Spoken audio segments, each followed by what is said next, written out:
Good morning, everyone. Myself Urezi Rehana, working as a nursing tutor in Knowledge Institute of Nursing.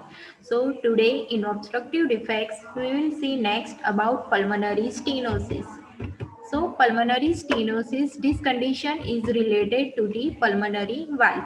Definition is pulmonary stenosis is defined as narrowing of entrance to the pulmonary artery which obstructs blood flow to pulmonary artery and causes right ventricular hypertrophy. So in pulmonary stenosis, what happens? The pulmonary valve, okay, so that valve gets narrow. So because of this, blood cannot flow from right ventricle to the pulmonary artery. So it is defined as narrowing of entrance to the pulmonary artery. So entrance of the pulmonary artery is pulmonary valve. So because of this, blood will obstruct from the pulmonary artery and this will lead to right ventricular hypertrophy. Then pulmonary valve is situated between the right ventricle and the pulmonary artery and it functions like one-way door which allows blood to flow in pulmonary artery but not backward into the right ventricle. So this pulmonary valve, it is situated between the right ventricle and pulmonary artery. So because of this valve, what happens? The blood will flow from the right ventricle to the pulmonary artery and this pulmonary valve functions like a one-way door only, okay? So blood will go from right ventricle to the pulmonary artery only. It will never come back from pulmonary artery to back to right ventricle. So this is normal heart, picture of normal heart, and this is picture of pulmonary valve stenosis. So you can see in the picture that stenosis is present, that is the valve, pulmonary valve gets narrowed. So there are four types of pulmonary stenosis. First is valvular pulmonary stenosis, supravalvular pulmonary stenosis, subvalvular pulmonary stenosis, and branch peripheral pulmonic stenosis. So we will see all these four types one by one. First type is valvular pulmonary stenosis. So in this, valve leaflets are become thickened and or become narrowed which cause obstruction in blood flow. So in valvular pulmonary stenosis, what happens? The pulmonary valve, okay, so valve leaflets, we have seen cuspus previously. So that cuspus has become thickened, okay, and because of this the pathway gets narrowed and this will lead to obstruction in blood flow. Okay, see in this picture in valvular stenosis. So we can see in this picture that the valve, that is leaflets, got narrowed, got thickened. Then second type is supravalvular pulmonary stenosis. So in this, just about the pulmonary valve, the pulmonary artery is narrowed, okay. So here not valve but the pulmonary artery is narrowed. So at what location this pulmonary artery is narrowed? So that is supra means above. So above the valve the artery gets narrowed. So that is called as supravalvular stenosis. Then third type is subvalvular pulmonary stenosis. So in this, below the valve area, the pulmonary artery muscles become thickened and cause narrowing of the outflow from the right ventricle. So sub means below the valve, okay. So below the valve, the artery muscles, pulmonary artery muscles get thickened and because of this there will be obstruction, okay. So we can see in this picture that below the valve, okay. So this is subvalvular area. So in the subvalvular area, the muscles of the pulmonary artery gets narrowed and thickened.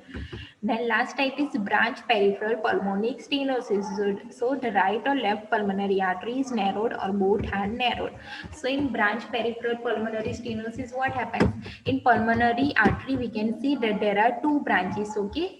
A and B, you can see in the picture, that is right pulmonary artery and left pulmonary artery. So what is right and left pulmonary artery does? They supply this deoxygenated blood to the lungs. So this right or left, either both the right and left pulmonary artery gets narrowed. So this type is called as branch peripheral pulmonic stenosis. Now we will see causes.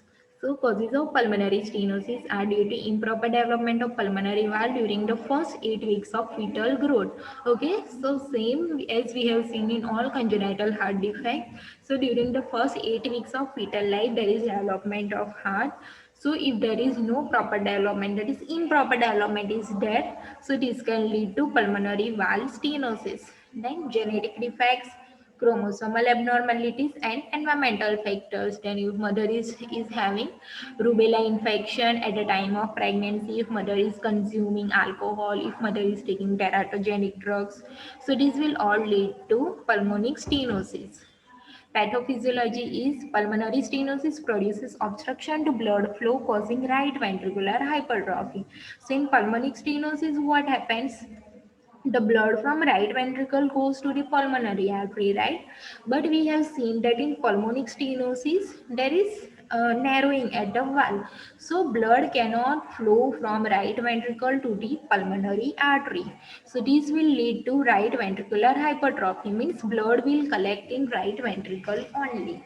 Then when right ventricular failure develops, right atrial pressure will increase, and this may lead in reopening of the foramen of oval, shunting of deoxygenated blood into the right atrium, which causes cyanosis. So in pulmonic stenosis, what happened? First, we have seen that blood collects in the right ventricle.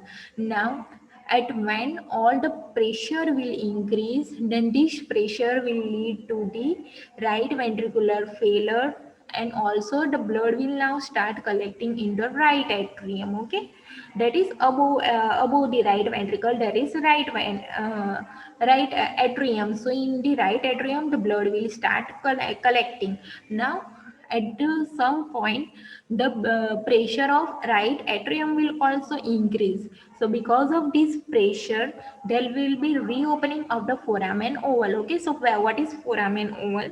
So it is a shunt or opening that is present between right atrium and left atrium at the fetal period. Okay, so this opening will again reopen, and this will lead to deoxygenated blood mixing with the left oxygenated blood that is into the left atrium, and at the end we can see cyanosis that is present in the baby who is having pulmonary stenosis. If pulmonary stenosis is severe, CHF occurs and systemic venous engorgement will be noted. So, if pulmonary stenosis is severe in case, so at that time we can see congestive heart failure also, and systemic venous engorgement we can also see. So this is the picture of normal heart, and this is the picture of right ventricular hypertrophy.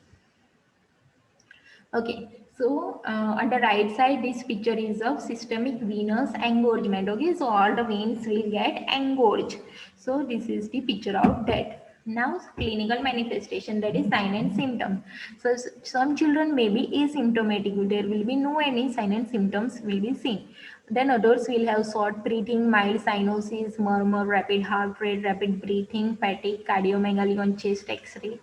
Swelling may occur at face, eyelids, ankles, abdomen, and feet. So these are all the signs and symptoms.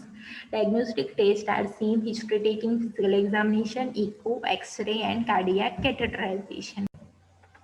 Okay, now we will see management of pulmonary stenosis. So management of pulmonary stenosis, children with mild pulmonary stenosis does not require any treatment.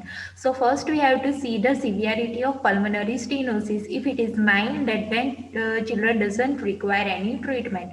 Nowadays various methods are available for the treatment of severe and moderate pulmonary stenosis.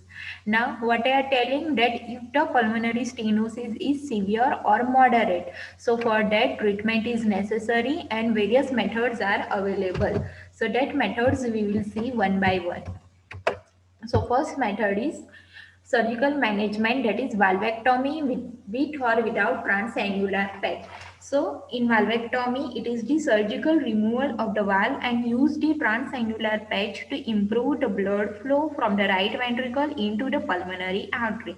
Okay, so in valvectomy, what is done? So surgically we are removing the valve. Okay, which valve we are removing here? So pulmonary valve, because pulmonary valve is gotten thicker. So we are removing that valve, and in place of this valve we are using transannular patch. So we can improve the blood flow from right ventricle to the pulmonary artery. The pulmonary valve is replaced when the child reaches almost about adulthood. So we are replacing this pulmonary valve again when the child reaches the adulthood age. Then next surgery is valvotomy. So valvotomy, in these adhesions are released from the valve and make valve leaflet to work freely for opening and close. So whatever adhesions that are present on the valve, so that are removed so that pulmonary valve can work efficiently and freely. Then next surgery is pulmonary valve replacement. So in this replacement of pulmonary valve by tissue valve which may be from human or animal. So we can replace this pulmonary valve either by valve from human or from animal. So by like this we have to replace the pulmonary valve.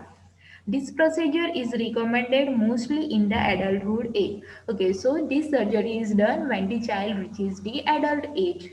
Then next surgery is balloon dilatation. So this procedure is based by cardiac catheterization.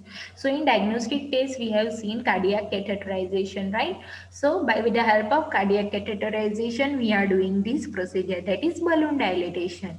In this, a small flexible tube is inserted into blood vessels of groin and inserted into the heart. So what the surgeon will do? So the surgeon will insert a small flexible tube into the blood vessels of our groin, and this tube will then reach to the heart. This tube consists of a balloon which is deflated in nature at the tip. So after reaching the heart at the exact location, then this tube has a balloon. So this balloon is then deflated. When this tube is inserted into the heart at the narrowed valve, the balloon is inflated. So when this tip reaches the heart, so first the balloon is deflated. Then when it reaches, so we have to inflate this balloon and stretch the narrowed area and make it open to flow the blood. This method is mostly used for valvular and supravalvular types of pulmonary stenosis. So we have seen the types of pulmonary stenosis. So when valvular stenosis and supravalvular type of stenosis are present, so at that time we are using this balloon dilatation procedure. So this was all about pulmonary stenosis. I hope that you all understood. So in next video, we will again learn about obstructive defects, one more obstructive defect. So till that, keep watching my video. Thank you everyone.